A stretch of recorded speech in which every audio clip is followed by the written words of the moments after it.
Bonsoir, bonsoir bana mama, bonsoir bandeko, ba yaya, ba leki, ba tata mwasi, ba mama leki, ba noko, ba camarade, ba copine, ba connaissance. Bonsoir à tout le monde. Buenas noches a todos. Hoy vamos a hablar un poco entre los conocidos, amigos, tenemos que comentar algunas cosas. Como sabes, la vida hay muchas sorpresas, ¿vale? Entonces vamos a hablar un poco de lo que está pasando. Es un tema que yo había comentando antes, pero ahora solo son resultados de otro lado, porque siempre vamos a ver dos caras, parte positivo o parte negativo. Por eso voy a intentar explicar un poco lo que está pasando. Y como siempre a mi idioma y luego en español, ¿vale?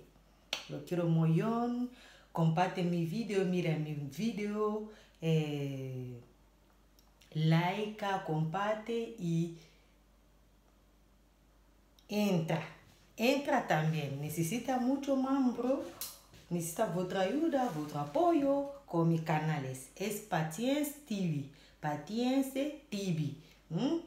Bienvenido y gracias.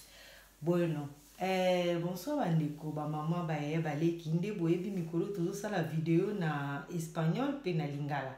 Tozo sala pourquoi parce que nga na vandanga na Espagne.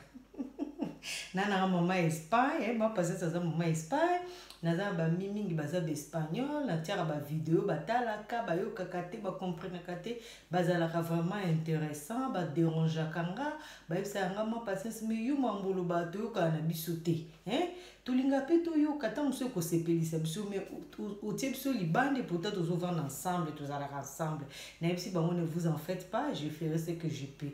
Donc si ko boza na patience sur na lobby espagnol na lobby pe moi na lobby ninga na expliquer pe moi ken espagnol pour bazala na biso bazala na biso bandeko na mukileza bon mututu, on a toujours besoin des gens alors to so masolo lelo masolo to solo la eza par rapport masolo to solo laka masolo to solo laka makambo ya ba papa lelo to solo la na côté ya ba mama mais masolo na biso ya lelo to solo la eza par rapport maman na biso mama je les respecte beaucoup maman Sophie maman Sophie moi ça papa na biso André awa na Donosti na Saint-Sébastien en Espagne voisine nga aza juste reste maranga tous ça va voisine grâce à Dieu alobaki na ma patience non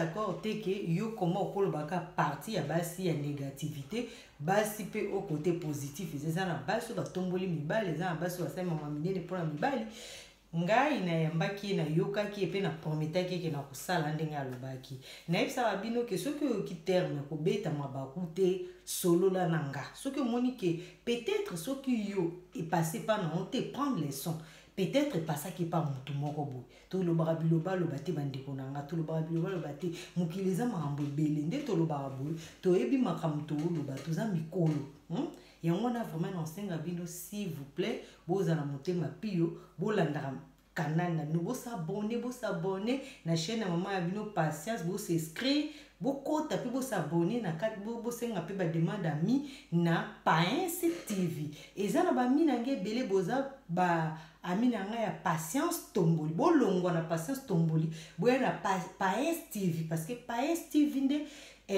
Patience Tomboli nde nazosala ba like ebele ba live wana tosula masolo ebele oko commenter olingi to inviter pe yo oko to participer naebisi bino que ma porte est ouverte pour ceux qui veulent rentrer et ma porte est ouverte pour ceux qui vont partir aussi, vous voyez un peu. Donc c'est ça.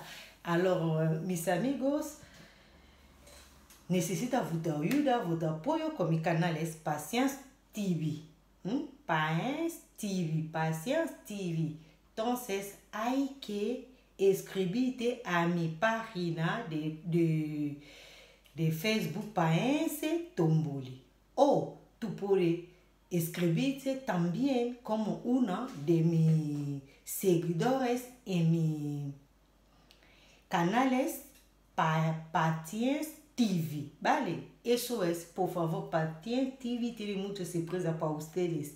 Patien TV va a hablar muchas cosas sobre tu vida. Si tú quieres, tú tienes una preocupación, un problema, cualquier cosa, estoy ahí a tu disposición. Vamos a hablar, comentar, reír, bailar, ¿por qué no?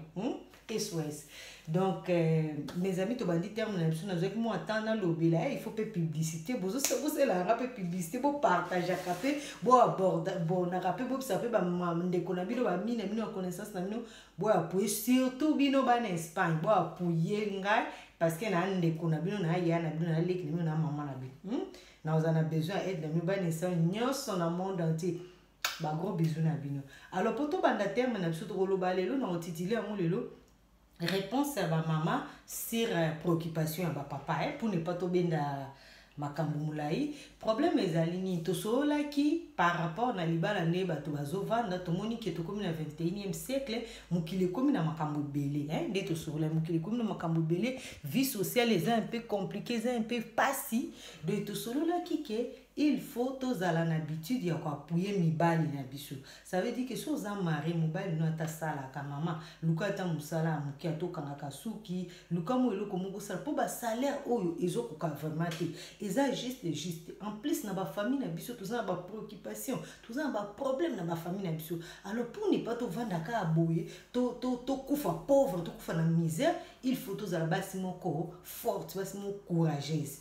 Des termes auto abordaki mais le problème était que toloba ki na côté ba papa parce que ba papa va se plaindre ba papa va baki que ba maman bazo sala mais mbongo ba sala ka imona na kate maman soka zo sala okomona komi ko aider ka famille soka salaire ne leki directement akeli na banque Western Union akiko tinda et pas maman na bango pas tata mos na bango pas ya na et pas ba cousine na e akio ne pas ba voisine na Congo donc a panzi mbongo ata même bovana na Congo bovana na poto te na étranger te vous ata na Congo ako panza mbongo ba maman emona na kati ba papa ba bi biso to kanisa so maman ba zo sala ba pa prier biso mona maman mususu soki abandi ko sala eza juste na zo résumer les bino par rapport na otoloba ki ba balanda ki te mais ezaka na YouTube kota na YouTube okotala ngo ba papa musu alobaki ke ezo sala passe komona ta musu pena biloko kolia eza te maman zui salé mais maman vanda zo zela ka pour quoi ebiki papa futa kandaku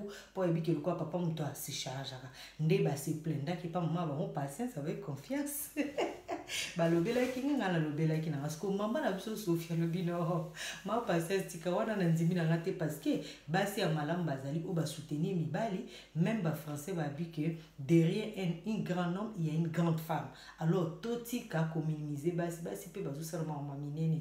Alors maman Sophie bisous madame papa André bonne nuit à vous tous.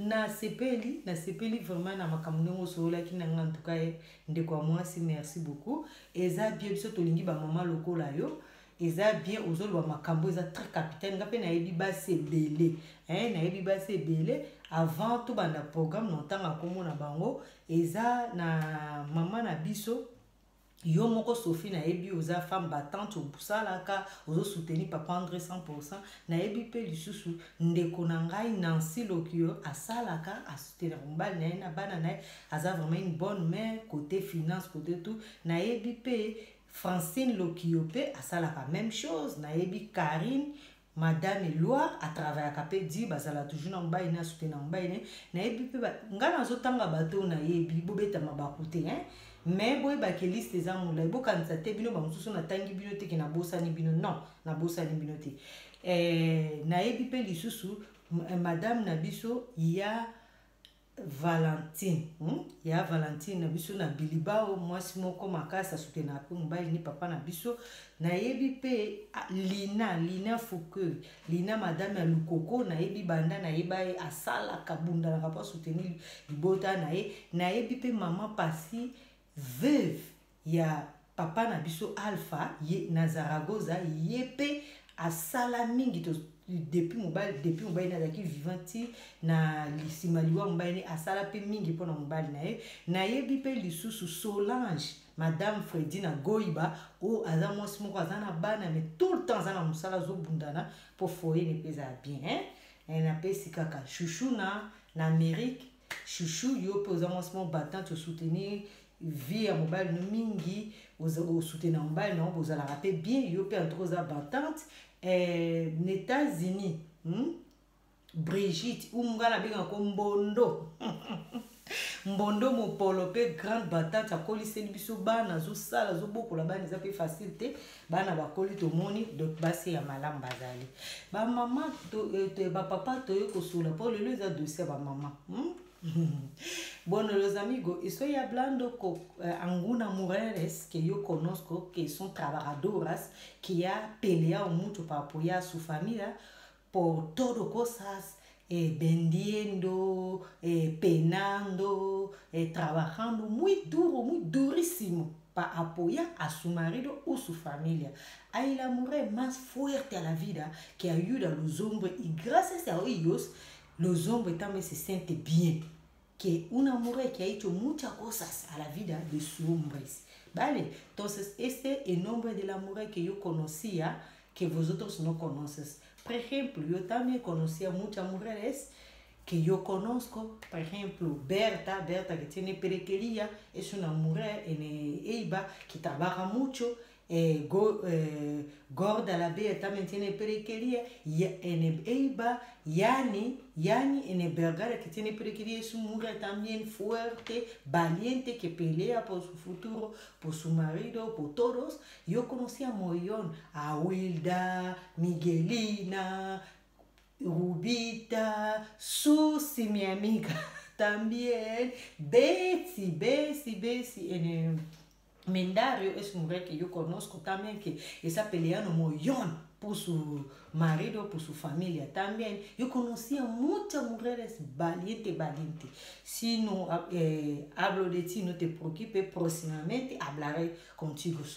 Vosotros son muchos, pero solo he tirado un pequeño ejemplo que no solamente todas las mujeres que son inútiles, son las mujeres que no ayuda. Hay mujeres que han hecho muchas cosas a la vida de sus hombres, de su familia, de su padre, de su madre, muchas cosas. Ese que estamos comentando, más o menos, ¿vale? Bueno, por seguir otra historia, a mí me gusta mucho la música, porque alguna historia anda bien con música, ¿vale? Vamos a meter un poquillo de música, es un poco típico nuestro, pero no pasa nada, no te preocupes porque son música, el ritmo también llama mucho. Ve, bueno, es una música yo he elegido porque tiene que ver lo que estamos hablando. Vamos a escuchar poquillo, solo poquillo, luego seguiremos con nuestro, ¿vale? Escuchamos, por favor, lo invito.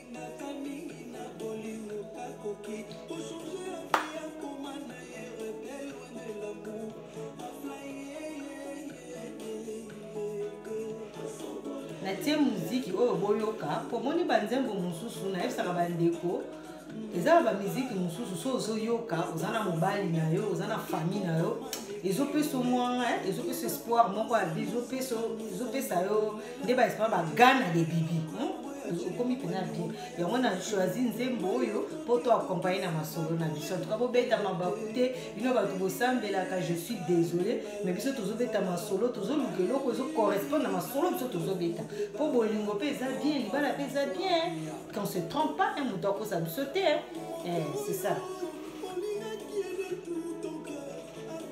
Esa música es muy bonito, pero esa lingala, lo siento, pero el ritmo no va a ir un poco, le va a gustar, ¿vale, chicos?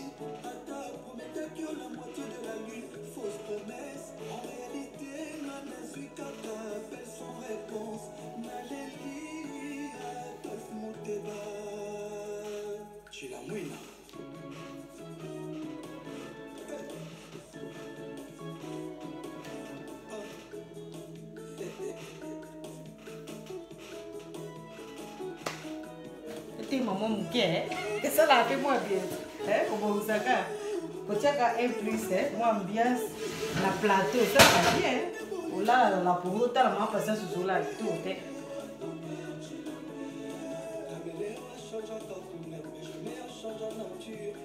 Ah, en tout cas. Bolingo zala bien, hein, ba mari, bolingo kitoko goût. Hein, bolingana bozala bien, bana maman. On continue la musique, mais aussi mettre peut-être nous maçon dans ce qui est moins important, c'est tout ça là vraiment embrouillé, hein. Alors bandeko ezabo. Omoni makambu o tolobaka, omona mutu mususu opese conseil azoboya, azoboya pe na miso no. Ah! Te, boite, ah!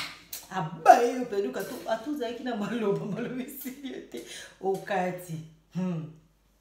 Bandeko na ngai conseils anonka gratuit. Bomoni Bible bo tout aratolo ke biso to tangaka Bible biso to ba chrétien to ba croyant naza d'accord na bino 100%. Ne ba espérer ba 100%. Mais omoni Bible lobi na tango asuka nzamba ko seksa même mabanga ekokumisa nzambe ekoprophétiser. Omoni tant muto opeso conseil kozo yango azarte.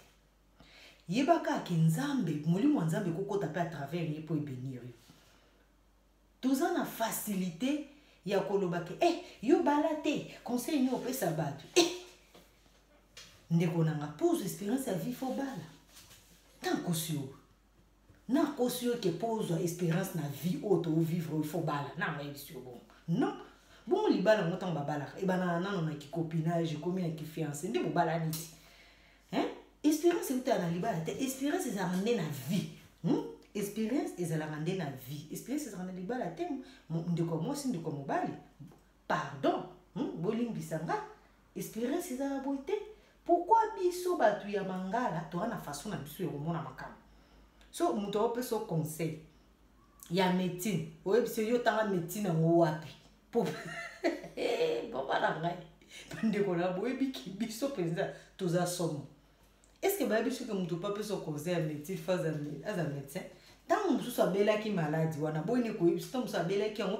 akendaki médecin apesaki yango asalaki simbaki bien po abetelo masolo ya vie na ye te po expliquer makambo nyonso te apesi yo kaka conseil omeki mpe nano soki omoni esimbi te eza nango mpe mabedo otiki na yo mais tozalaka na basale caractère moko bolimbisanga so moto apesi yo conseil baconseil yango vraiment devant kutu mutu apesi yo conseil yo ozwi su conseil yango oke kotonga su mutu yango olobi ye baconseil yango apesa bato ye eloo ni ayebi ndeko na nga omoni vie oyo po ozala bien oza na besoin expérience c'est pas pour rien que ozomona ke espagnol awa na kotanga ba France ba Belgique te espagnol sozo ke oluka musa atunaka ke oza na expérience parce que omoni mutu asala na mutu asala te eza nde mongo te ba chef ba compagnie roto bengaka ba chef na biso misala ba collègue na biso misala baza pesada nde ba espagnol balobaka soki oza na expérience ya mosala te ovanda na mosala te okoboma okobebisa mosala partout mpo omonaka futilité omona kaka bazokombattre mais moto aza na expérience ya mosala ata ozosani azosekane kaka mpo ayebiki etali ete ye ayeli mosala ayeli ne makambo na yo te baproblème no etali yo alors bana mama toloba nano basi loko nga na oti kotanga bakombo wana basoutenir mibali na bango basi yana nga nayebi bango en tout cas nayebi te eza te mpo nga nayebi bango namona bango mpe balataka bien namona bango mpe baya kitoko namona bango mpe nayebi te non namona bango te ke soki ndeni mesiko basi wana bazoexiste soki bazoexiste ça veut dire ke biso basi toza mpe bien basi ya bien mpe baza na mokili bandeko na nga moko so bomona bato baselibate bobeta mabaku te même temps ozomona mwasi aselibate mobali aselibate kobeta mpe no mabaku te koloba mwa mobali mwa mwasi oyo ndeni kala nazobala te mpo nini libala ezovanda te abalaki oyo adivorce tala bafrançais baloba moto abotama bien société place akoli nde ebebisi omoni motu mosusu azalaki ne bien azalaki na ye bien aza mwasi mo travailleur atravaille asoutenir mobali asali nyonso mpona mobali azwi vi mobali amoni epamba mobali abwakisi ye nde toloba mobali ahumilie ye mobali arejete ye yango ntango akomi na mobali ya mibale akomi mpe mafu akomi mpe mafu akomi ne mpe so azwi salene ake osombelambaki osomba sapato mpo omona mpe ntina nango te oso na soutenir ntango akobonga akobwakanga eza mpe mauvaise expérience mais bino mpe bato bosalaka eloko wana bokanisa te ke soki opase mauvaise expérience c'est pas moto mosusu okozwa yango mpe pa moto mosusu c'est pas la même chose chaque personne aza mukili na ye nde ba espagnol baloba cada persona es un mundo balemisa mores. Vamos a hablar sobre el tema. Estamos hablando sobre la mujer trabajadora valiente que ha apoyado mucho a su familia, a su marido, a sus hijos y que todo le ha salido bien gracias a ellas. Porque a esta vida, la mayoría de mujeres que yo lo había citado son la mujer trabajadora valiente que ha hecho muchas cosas por su marido, por sus hijos, por sus familias. Por eso estamos hablando que no todas las mujeres que andan para allá como piensan muchos hombres. A veces no es que mujeres es mala o es egoísta o se hace modelo, no. Solo puede ser que algunas mujeres la pasan mala experiencia sobre sus primeras relaciones, su primer marido. Entonces, esa mujer le importa segundo marido. Cuando trabaja, ahora quiere aprovechar ella misma. Le gusta aprovechar ella misma. ¿Por qué? Por mala experiencia, porque apoya a otro hombre que le ha hecho muchas cosas y luego un hombre es machista, la ha tirado para allá. Entonces, esas cosas también es una experiencia malo que está dentro de nosotros. Ese hay que ser cuidado por eso también. No solamente que la mujer es que no quiere ayudar a su familia, no quiere apoyar a su marido, no. Puede ser por mala experiencia también. Y lo que estamos hablando. Entonces, si vous avez un terme rapidement, minute vraiment boyebi na YouTube to sala minute mingi pour la majorité pe ba batala na YouTube batala na Afrique boyebi na Afrique kuna penza baza bato ba mega biso bato poto to wana biso bato ya moko ovai no zolambo cheno YouTube ozolanda c'est pas un problème ba tu ya ba Afrique ba troisième monde wana pe baza bato ba mega to lingi pe bazala na biso parce que il faut tous ensemble pour to tonga mukili po mukili peza bien. Alors toloba par rapport ya makambo wana ba mama ba ebi singa ba papa boyoka ba bima patience mibali na biso bato mangala baza mitema mabe baza ba matista ndi ba espagnol ba bi majorité mibali na biso bato mangala baza ba matista ma patience baza vraiment ba matista na zo yebisa yo parce que ba mambali na biso muso bovani pe mobali papa bana bovani na ndako okomona penza bo makelele bana na kina no na zoya ndenge akebo 4 éditeurs 5 éditeurs oyebi place akiti akokoma place wana na bar wana ou na bar ou na restaurant akomi kuna batie mwa muziki ngana uti ko tia na ngawa ayebisi mama bo matano mwa volume siko yo kimi makelele na ndako pona bana papa oye na bar osengba matiselo volume ya muziki kuna muziki aleza makelele te muziki wana eza makelele te nakangino parenthèse donc faut parenthèse mibali ba maman balobi papa akei peut-être ko sala sport akei peut-être ko vana na kozwa mo mpepe na baninga na ye papa akei peut-être ngomela mo loko moko papa akei peut-être ko zwa mo mpepe mais papa jamais alobaka ke mama limbisanga na 8 ans na beti mo tour libanda nazana papa kingami na keno to na bar tel to na restaurant tel na rendez-vous na mimo kuna to mela mo loko na mona posa na beta tour kuna na mona mamboele kana non akobimaka na zoya banda papa kingaki bato ya français abi que j'arrive et na zoya meki ndenge ki wana 3 4 5 éditeurs asaka libanda bama babima pasa so mon pete ki kimatize bovana mutu na ndako mobali bokomneti yana aleki bosai bambula ebele basanza ebele soki alingi akende siko moi ifa yebisa yo bongo soki likambo eleki ma patience yo ovana na ndako bayi koyebi soki alaki mobali no azalaki kuna na bar mo to na restaurant mo masasi ebetaki babomi eto azwi bale ou bien akendaki na plage kuna babeti ebale mpo ntango bato babimaka bolimbisanga nano na fongoli parenthèse moke ntango bato babimaka na ndako tolobaka na sens ni mpo neti bainformation ezoba ngai nabimaki nakendaki peut-être restaurant tel nakomi na restaurant tel masasi ebeti kuna babomi bato mobali na ngai na ndako ayebi ke patience na groupe na bango ya mati ya mama Solange bazalaki na restaurant tel na Bilbao masasi ebeti kuna babomi bato akoluka localiser ayeba est-ce que moi c'est dans ça il sauf moi c'est dans ça bien babiloko moko bon yango nde tolobaka mais mibali mingi balima passer mibali mingi balobaka te ma patience balobaka te mibale bato mangala matista nde baespagnol balobaka bamibale baza badictateur moko na kati ya ndako bayebi komaltraite basi psychologiquement balobi bamibale ya bato ya mangala mpe lisusu mapasa seza eloko mo ifo yeba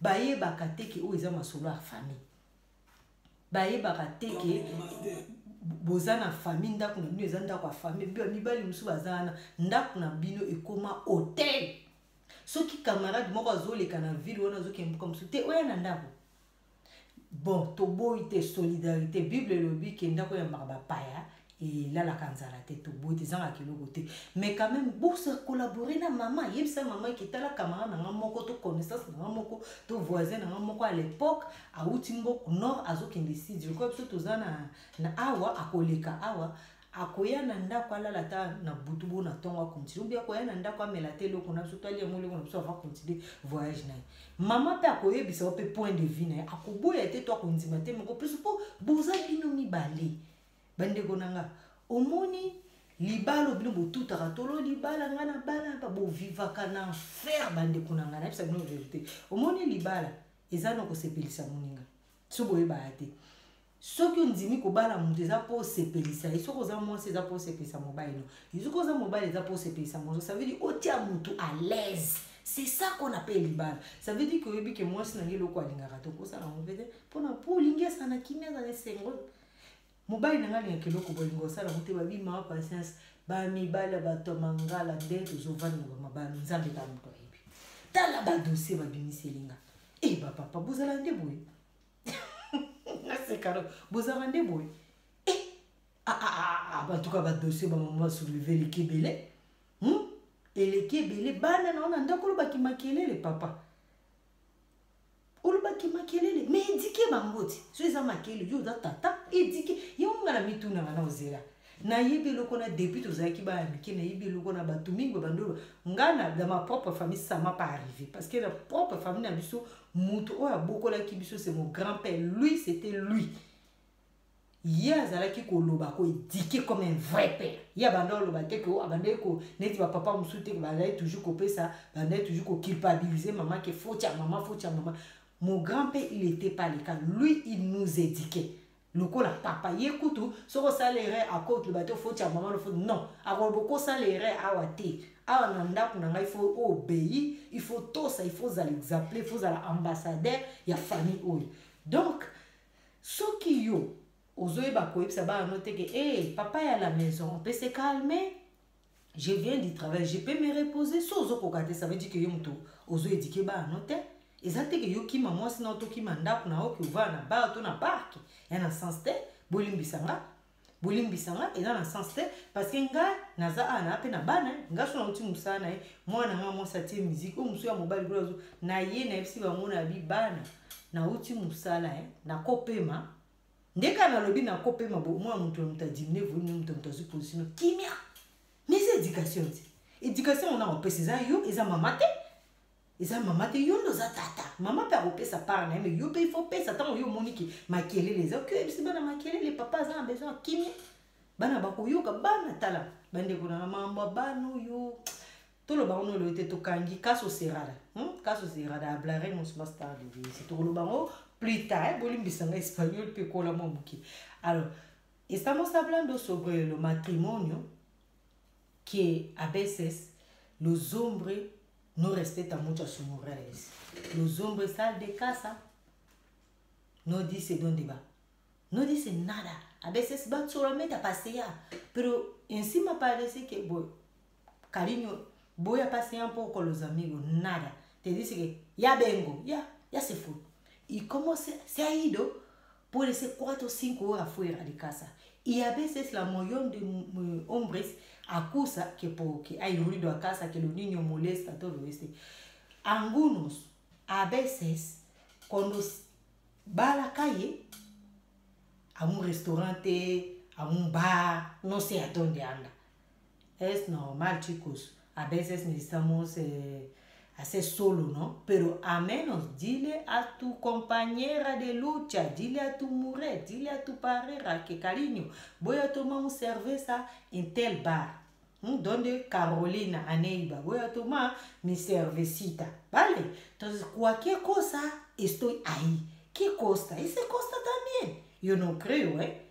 Hay que comunicar tu desplazamiento, hay que comunicar, hay que hablar. Porque, ¿qué pasa en la vida? La vida tiene muchas sorpresas. A veces nos comentamos a nuestro compañero o familia que vamos a tal lugar, no por nada. ¿Qué pasa? Ahora hay muchas cosas que están pasando. Igual que ahí había un pelea, había algo raro en la noticia y tu mujer puede decir, bueno, mi marido ha salido a ese lugar, voy a llamar a preguntar si está bien. Eso solo esto. No es un problema que nosotros no tomamos a esas cosas. A veces tomamos malas cosas. ¿Cómo si? A veces, yo no sé, pero la mayoría de hombres son muy machistas. Cuando tú le dices, cariño, ¿pero dónde va? ¿Y por qué no me dice dónde va? Te dice que, a ver, ¿me está controlando? Es una cuestión de controlar. Por favor, si la gente vive, nosotros tenemos que aprender que a un día que tú has aceptado a alguien en tu vida para casarse con él o para vivir con él, hay que hacerlo feliz a la persona, hay que respetar a esa persona, hay que darle cariño, lo que lo merece, ¿vale?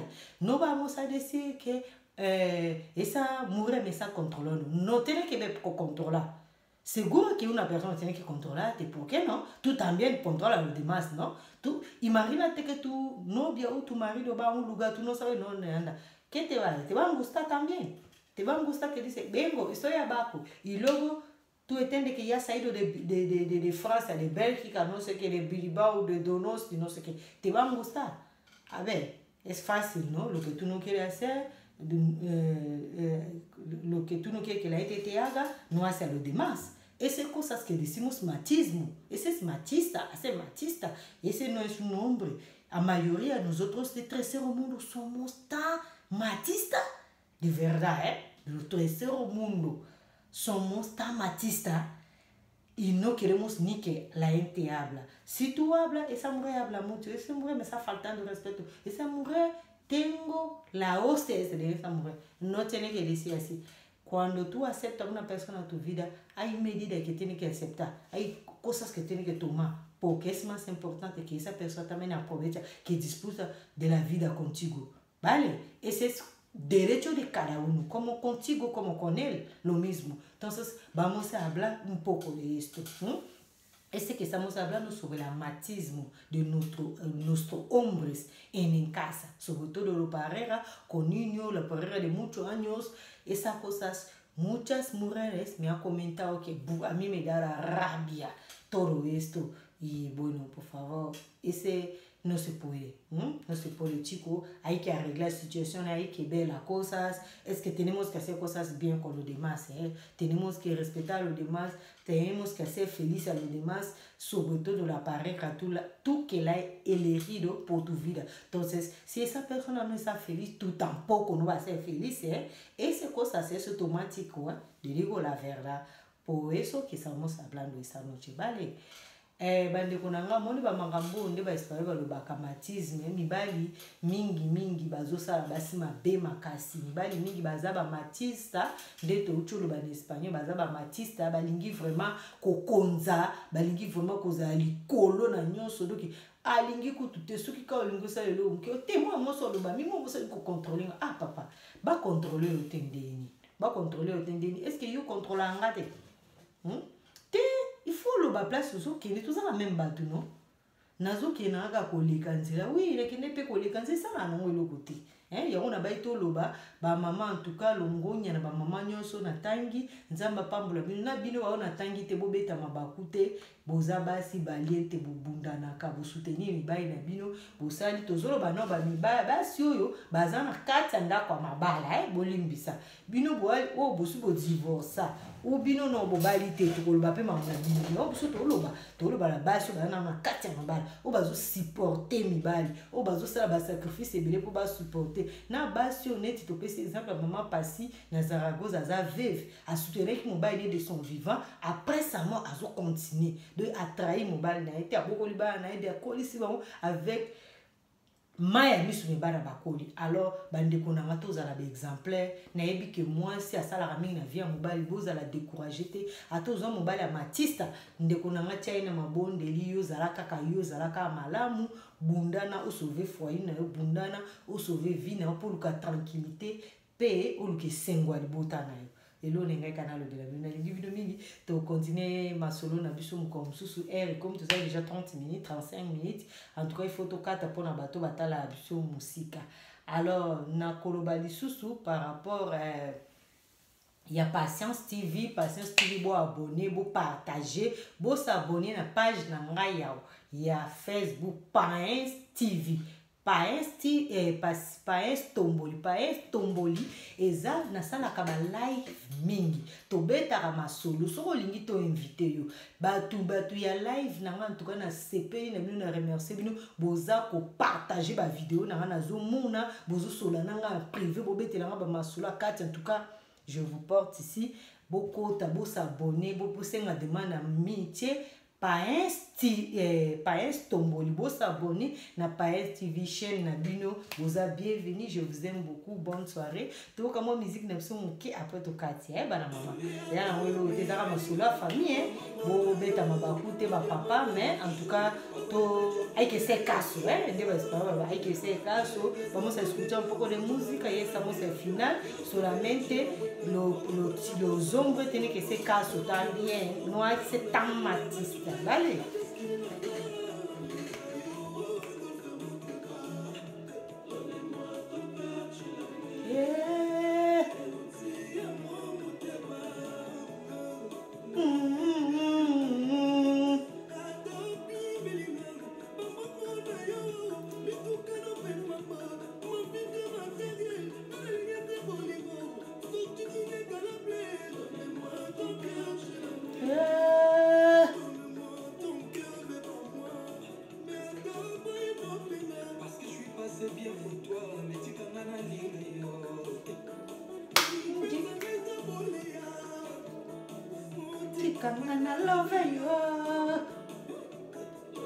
Yamwana ma bonne chose, je vous aime. Butu bala buti karabala mnalinga bino Cariño, todo el mundo, las mujeres, ánimo, vamos adelante con la vida de matrimonio, no abandona tu compañero de lucha, amalo, respétalo y seguimos, ¿vale? Sigue a mirar Patience TV y también comparte mi video, ¿vale? Te quiero muy bien, buena noche y vamos hasta mañana. Beso, bye.